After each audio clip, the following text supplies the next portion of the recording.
Hi friends, flavour by Shiba ಚಾನೆಲ್ಗೆ ಸ್ವಾಗತ. ಇವತ್ತು ಸಬ್ಬಕ್ಕಿ, ಶಾವಿಗೆ ಮತ್ತು ಮಾವಿನ ಹಣ್ಣು ಹಾಕಿ ಪಾಯಸ ಮಾಡೋದು ಹೇಗೆ ಅಂತ ತೋರಿಸ್ತೀನಿ. ಸಖತ್ತಾಗಿರುತ್ತೆ. ನನ್ನ ಚಾನಲ್ನ ಯಾರು ಇನ್ನೂ ಸಬ್ಸ್ಕ್ರೈಬ್ ಮಾಡ್ಕೊಂಡಿಲ್ಲ ಅವ್ರು ದಯವಿಟ್ಟು ಮಾಡ್ಕೊಳ್ಳಿ. ಹಾಗೆ ಡೈಲಿ ನನ್ನ ವೀಡಿಯೋಸ್ನ ವಾಚ್ ಮಾಡ್ತಾಯಿರಿ. ವೀಕ್ಲಿ ಒನ್ಸ್ ನಮಗೆ ಒಂದೊಂದು ಸ್ಪೆಷಲ್ ಸ್ವೀಟ್ ತಿಂತಾನೇ ಇರೋಣ. ನೋಡಿ, ಪಾಯಸ ರೆಡಿ ಇದೆ. ಎಷ್ಟು ಡೆಲಿಷಿಯಸ್ ಆಗಿರುತ್ತೆ, ಎಷ್ಟು ಚೆನ್ನಾಗಿರುತ್ತೆ ಅಂತಿಲ್ಲ. ಡ್ರೈ ಫ್ರೂಟ್ಸು, ಶಾವಿಗೆ, ಸಬ್ಬಕ್ಕಿ, ಮಾವಿನ ಹಣ್ಣು ಇದು ಏನು ಪೀಸಸ್ ಬಾಯಿಗೆ ಸಿಗೋದು ಅದೆಲ್ಲ ಸಖತ್ತಾಗಿ ಅನಿಸುತ್ತೆ. ಅದು ಹೇಗೆ ಮಾಡೋದು ಅಂತ ಹೇಳ್ಕೊಡ್ತೀನಿ.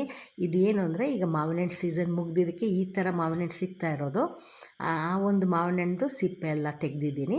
ಸಿಪ್ಪೆ ತೆಗೆದುಬಿಟ್ಟು ಒಂದು ಬೌಲ್ ಹಾಲು ಮತ್ತು ಸ್ವಲ್ಪ ಮಾವಿನ ಹಣ್ಣು ಸಣ್ಣ ಸಣ್ಣದಾಗಿ ಪೀಸ್ ಮಾಡ್ಕೊಂಡಿದ್ದೀನಿ.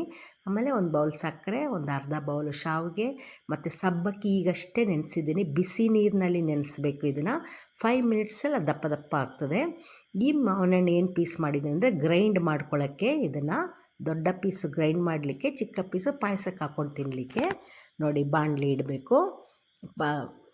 ಅದು ಇಟ್ಬಿಟ್ಟು ತುಪ್ಪ ಹಾಕಿ, ತುಪ್ಪ ಬಿಸಿ ಆದಮೇಲೆ ಗೋಡಂಬಿ ದ್ರಾಕ್ಷಿನ ಫ್ರೈ ಮಾಡ್ಕೊಳ್ಳಿ. ಅದೊಂದು ಕಲರೆಲ್ಲ ಬಂದಮೇಲೆ, ಒಂದು ಬ್ರೌನ್ ಕಲರ್ ಬಂದಮೇಲೆ ಅದನ್ನ ಸಪ್ರೇಟ್ ತೆಗೆದಿಟ್ಕೊಳ್ಳಿ.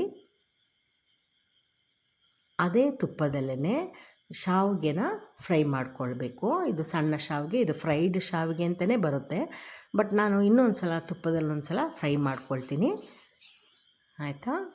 ಇದನ್ನೊಂದು ಚೆಂದ ಫ್ರೈ ಮಾಡ್ಕೊಳ್ಳಿ. ಸಿಮ್ಮಲ್ಲಿ ಇಟ್ಕೊಳ್ಳಿ. ಸ್ಟವ್ನ ಸಿಮ್ಮಲ್ಲಿ ಇಟ್ಕೊಂಡು ಫ್ರೈ ಮಾಡ್ಕೊಳ್ತಾ ಇರಬೇಕು.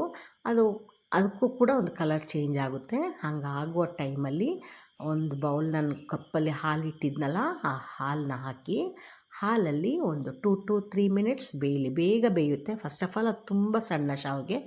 ಆಮೇಲೆ ತುಪ್ಪದಲ್ಲಿ ಬೇರೆ ಫ್ರೈ ಆಗಿರುತ್ತೆ. ಒಂದು ಚಿಟಿಕೆ ಉಪ್ಪು ಹಾಕಿ, ಯಾವುದೇ ಸ್ವೀಟ್ ಮಾಡುವಾಗಲೂ ಒಂದು ಚಿಟಿಕೆ ಉಪ್ಪು ಹಾಕಿ. ಇದು ಕೋವಾ ಆಪ್ಷನ್, ನಿಮ್ಗೆ ಬೇಕಿದ್ದರೆ ಹಾಕ್ಬೋದು, ಇಲ್ಲಾಂದರೆ ಬೇಡ. ಕೋವಾ ಹಾಕ್ಬೋದು, ಹಾಲಿನ ಕೆನೆ ಹಾಕ್ಬೋದು. ಪಾಯಸಕ್ಕೆ ಅದೆಲ್ಲ ಹಾಕಿದ್ರೆ ಟೇಸ್ಟ್ ಅದು. ಈಗ ಸಕ್ಕರೆ ಹಾಕಿದ್ದೀನಿ. ಆಮೇಲೆ ಈಗ ನೋಡಿ, ಸಬ್ಬಕ್ಕಿ ಸೇರಿಸಿದ್ದೀನಿ. ನೋಡಿ, ಇದು ಎಷ್ಟು ಬೇಗ ಅದು ದಪ್ಪ ದಪ್ಪ ಆಗಿದೆ ನೋಡಿ.